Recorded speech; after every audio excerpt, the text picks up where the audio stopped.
Technology ने आदमी के जीवन को कितना बदल दिया है। आज सोशल मीडिया केवल मनोरंजन और नाम कमाने का एक माध्यम नहीं रहा है, बल्कि इससे बहुत सारे अच्छे कार्य भी हो रहे हैं।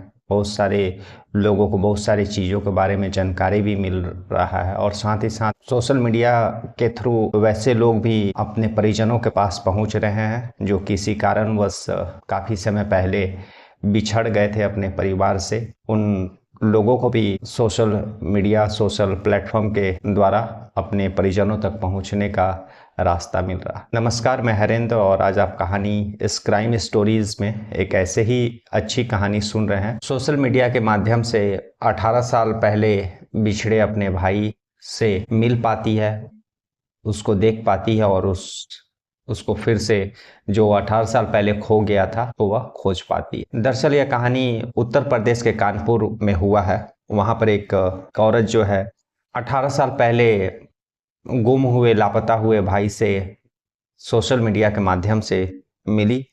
और जैसा कि आपको बताते चले कि वह जो औरत है उस औरत का नाम जो है राजकुमारी है। वह बेसिकली हाथीपुर गांव जो महाराजपुर डिस्ट्रिक्ट के अंतर्गत आता है, यह उसी गांव की रहने वाली औरत है। लाखों करोड़ लोगों की तरह वह राजकुमारी भी एक दिन दोपहर में खाना खाने के बाद जो सोशल मीडिया पर स्क्रॉलिंग करके वीडियो देख रही थी, शॉर्ट्स देख रही थी, तभी उसके मोबाइल पर एक जब वीडियो रन होता है उसका जो दिमाग ठनक जाता है। और क्योंकि उसमें उस वीडियो में दिखने वाला शख्स जो है ठीक उसके भाई के चेहरे की तरह लग रहा था। और सबसे बड़ा बात जो है उसमें जो शख्स दिख रहा था जो बातें कर रहा था उसका दांत पूरी तरह से दिख रहा था और उसका आगे का दांत जो है वह टूटा हुआ था। और यह जो राजकुमारी है इसका भी भाई जो 18 साल पहले लापता हुआ था, भुला गया था, उसके भाई का भी जो आगे का दांत जो है वह टूटा हुआ था और शक्ल भी उसी तरह से उसका मेल खा रहा था। राजकुमारी को विश्वास नहीं होता, वह तुरंत उस वीडियो को 2 बार 3 बार 4 बार देखती है और फिर उसको धीरे धीरे मन में ऐसा यकीन होने लगता है कि यह वीडियो में मेरा ही भाई है। उसके बाद फिर वह उस वीडियो का जो आईडी रहता है, उसका जो प्रोफाइल रहता है, वहाँ पर जाती है और उसके और सारे वीडियो को देखती है। तब राजकुमारी को कंफर्म हो जाता है कि यह जो है मेरा ही भाई है, क्योंकि जो इसका शक्ल भी उसी तरह से है। और जो सबसे बड़ा उसके भाई का निशानी था कि वह उसका आगे का दांत जो था वह टूटा हुआ था।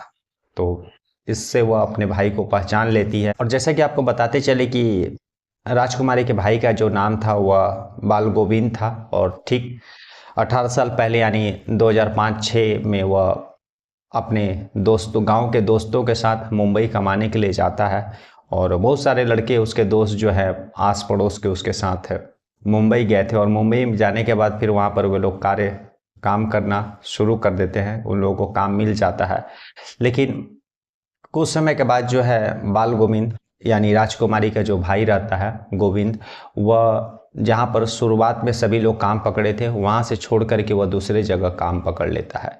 और वह काम जहाँ पर उसको नया काम मिलता है वह उस एरिए से अलग था, इसलिए उसको अपना घर भी दूसरे जगह शिफ्ट करना पड़ जाता है। अब गोविंद जो है अकेले हो जाता है, वह अकेले ही रूम लेकर के दूसरे जगह काम जो है वह अकेले ही जाने लगता है। और दूसरी तरफ उसके सारे दोस्त लोग जो है जहाँ पर काम कर रहे थे, कुछ समय के बाद इन लोगों का वहाँ से काम छूट जाता है, फिर दूसरा जगह इन लोगों को काम मिलता नहीं है। तो ये लोग कुछ समय के बाद अपने गांव वापस आ जाते हैं। जैसे कि आपको बताते चले कि जो गोविंद था और जो राजकुमारी था उन लोगों का जो अपना घर इनायतपुर गांव में था जो फतेहपुर डिस्ट्रिक्ट के अंतर्गत आता है। और ये लोग भाई बहन वहीं पर अपने माता पिता के साथ रहा करते थे। लेकिन बाद में जो है बहन का शादी हो जाता है आज से 8 साल पहले।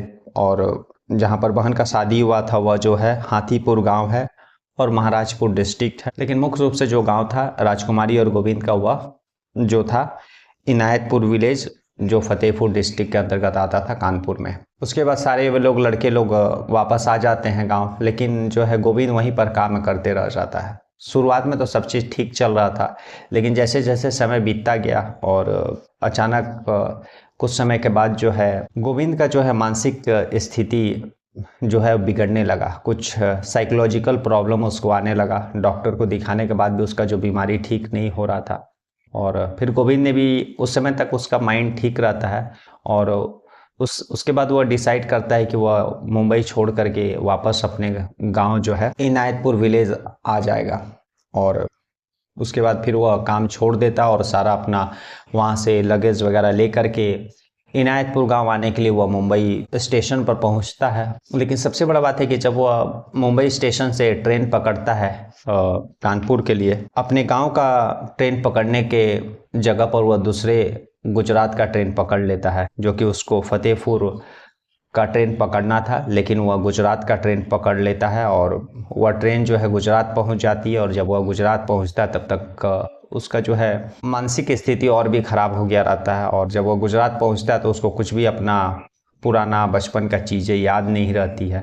वह लगभग सारा चीज़, अपना माता पिता का नाम, अपना गांव सब भूल गया रहता है। स्टेशन पहुंचने के बाद किसी शख्स ने उसका मदद किया और उसको अपने साथ ले गया। और गोविंद लगभग शारीरिक रूप से ठीक था और देखने में भी ठीक ठाक था। तो और पहले से वह ऑलरेडी मुंबई में जॉब कर रहा था, तो उस शख्स ने उसका वहीं पर गुजरात में ही कहीं काम लगवा दिया।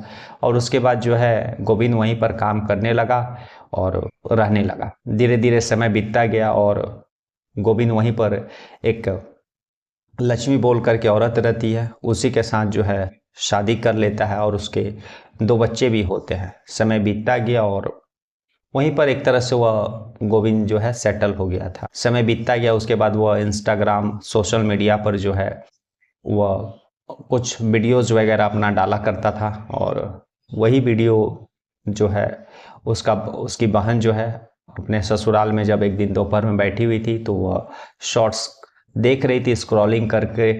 तभी अचानक उसके भाई का जो वीडियो है, वो गोविंद का वीडियो जो अपलोड किया करता था, वही वीडियो उसके आंखों के सामने आ गया। और जब उसने देखा तो उसे विश्वास नहीं हुआ। एक ही वीडियो को 5 बार 7 बार वह बार बार देख रही है। फिर इसके प्रोफाइल पर गई, बाकी सब अन्य वीडियो को जब उसने देखा तब वह कंफर्म हो जाती है कि यही हम लोगों का भाई गोविंद है, जो 18 साल पहले हम लोगों से बिछड़ गया था, गुम हो गया था, भुला गया था। उसके बाद राजकुमारी जो है उसी सोशल मीडिया पर उसके प्रोफाइल पर मैसेज करती है कि तुम हम लोगों के भाई हो और हम लोग तुमसे बात करना चाहते हैं। शुरू में तो जब गोविंद को यह मैसेज मिला तो उसने यह इग्नोर कर दिया, क्योंकि उसको पुरानी बातें कुछ भी याद नहीं थी कि उसकी बहन थी भी या नहीं, ये भी उसको याद नहीं था। लेकिन बहुत दफ़ा जब राजकुमारी ने उसको मैसेज किया और पुरानी बातें, बचपन की चीज़ें, अपने गांव का नाम जब उसने लिख करके भेजा और जब गोविंद ने वो सारी चीज़ें पढ़ी, तब उसको भी पुरानी यादें धुंधली सी याद आने लगी। और फिर उसके बाद बातचीत का सिलसिला शुरू हुआ और उसके बाद फिर जो है गोविंद को अपना बचपन का, बहन का सारा यादें दिमाग में जो है आ जाती है, ताज़ा हो जाती है, जो कि वह सारा भूल चुका था। फिर उसके बाद जो है वो अपने बहन के ससुराल मिलने के लिए रेडी हो जाता है, आने के लिए तैयार हो जाता है। और फिर जो है इसी महीने वह 22 तारीख, तो उसके बाद फिर वह पिछले ही महीने 22 तारीख को अपने बहन का जो गांव रहता है, जहां पर उसकी बहन का शादी हुआ था, हाथीपुर विलेज, जो कि महाराजपुर डिस्ट्रिक्ट के अंतर्गत आता है, कानपुर में, वहां पर आता है अपनी पत्नी और उस दोनों बच्चों के साथ और बहन के साथ मिलता है। और उसके बाद बहन का जो है खुशी का ठिकाना नहीं रहता है और गोविंद भी काफ़ी खुश होता है। लेकिन इन लोगों के मन में एक दिलो दिमाग में भी था कि 18 साल इन्होंने कीमती समय, जो भाई बहन का प्यार होता है, जो परिवार का साथ रहने का सुख होता है, उसने गोविंद खो दिया। लेकिन गोविंद के चेहरे पर भी जो है एक भाव आ जाता है कि उसको भी अफसोस था कि वह 18 साल अपने परिवार, अपनी बहन, अपने माता पिता से दूर रहा। लेकिन और बाकी जो वहाँ पर उसके बहन के गांव के जो लोग थे, वे लोग भी वहाँ पर आ जाते हैं और जब इन दोनों को, भाई बहन का प्यार को देखते हैं तो वे लोग भी भावनात्मक हो जाते हैं। तो आज की यह कहानी थी। उसके बाद फिर वो अपने बहन के साथ, अपने पत्नी और दोनों बच्चों के साथ अपना जो मुख्य गांव है वहाँ के लिए निकलता है, जो कि इनायतपुर विलेज है, फतेहपुर डिस्ट्रिक्ट का। और फिर आगे अभी जो है गोविंद अपने गांव में ही है, अपने पत्नी और दोनों बच्चों के साथ, अपने बहन के साथ। आगे वह वापस मुंबई जाता है या वापस गुजरात जाता है, यह उसके ऊपर है। लेकिन सबसे बड़ी बात यह है कि सोशल मीडिया जो है ना केवल नाम कमाने का एक माध्यम है, ना ही जो है सिर्फ एक वेस्टेज ऑफ टाइम, जो कुछ लोग बोलते हैं कि सोशल मीडिया जो है सिर्फ वेस्टेज ऑफ टाइम है। तो ऐसा नहीं है, आज समय बदल गया है, हर चीज़ का 2 पहलू होता है। उसी तरह इस सोशल मीडिया सोशल प्लेटफॉर्म का भी दो पहलू है, आप उसको किस तरह से यूज करते हैं आप पे डिपेंड करता है। तो एक सोशल मीडिया के थ्रू एक बहन एक परिवार अपने 18 साल पहले खोए लापता गुम हुए बेटा कहें या भाई कहें उससे मिल पाता है। कल हम लोग फिर ऐसे ही किसी इंटरेस्टिंग कहानी के साथ किसी अनोखी कहानी के साथ मिलेंगे। तब तक के लिए नमस्कार, जय हिंद, जय भारत।